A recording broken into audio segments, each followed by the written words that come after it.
नमस्कार दोस्तों, पुराणों के अनुसार कैसा है यमराज का साम्राज्य। सनातन धर्म में यमराज को मृत्यु का देवता बताया गया है। माना जाता है यमराज की नगरी का नाम यमलोक है और मरने के बाद सभी को यमलोक जाना होता है, जहां कर्मों के आधार पर सजा और सुख का निर्धारण होता है। आइए जानते हैं क्या कहती हैं धार्मिक मान्यताएं यमलोक के बारे में। यहाँ स्थित है यमलोक और यमराज का महल। बताया जाता है कि यमलोक में यमराज के राजमहल का नाम कालित्री है। इस राजमहल में यमराज जिस सिंहासन पर बैठते हैं उस सिंहासन को विचार भूख कहा जाता है।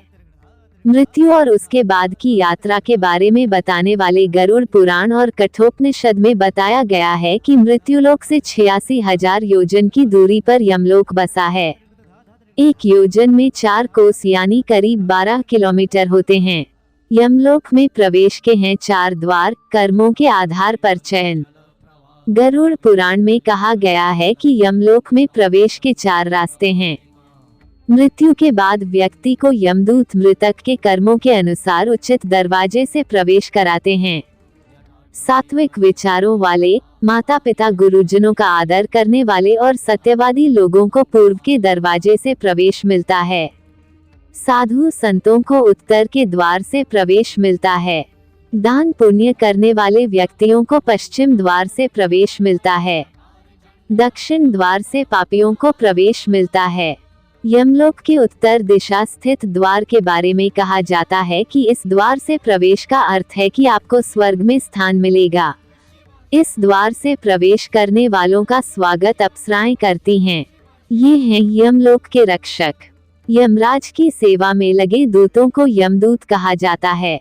यमलोक के द्वारपाल हैं धर्मध्वज। यहाँ के 2 प्रमुख रक्षक हैं, इनके नाम हैं महांड और कालपुरुष। इनके साथ ही 4 आंखों वाले 2 कुत्ते यमलोक की चौकीदारी में जुटे रहते हैं। सजा देने से पहले यमराज भी लेते हैं सलाह।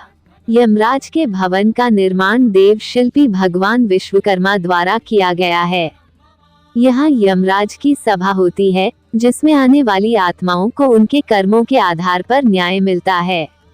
यमराज की सभा में कई चंद्रवंशी और सूर्यवंशी राजा होते हैं जो सलाहकार की भूमिका निभाते हैं।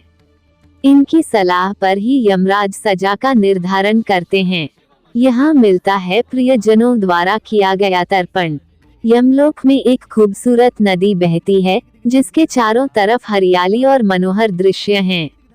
यमलोक की यात्रा के दौरान आत्मा को कुछ देर यहाँ विश्राम कराया जाता है।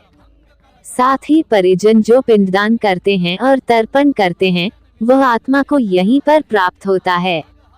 इसलिए सनातन धर्म में पिंडदान का विशेष महत्व है। ये करते हैं कर्मों के आधार पर हिसाब किताब। यमलोक में भगवान चित्रगुप्त यमराज के सहायक के रूप में कार्य करते हैं। यमलोक पहुंची आत्माओं का हिसाब किताब भगवान चित्रगुप्त ही देखते हैं। इसके बाद यमराज की सभा में आत्मा को कर्मों के आधार पर दंड दिया जाता है। भगवान चित्रगुप्त के भवन से यमराज के महल की दूरी करीब 20 योजन है। धन्यवाद।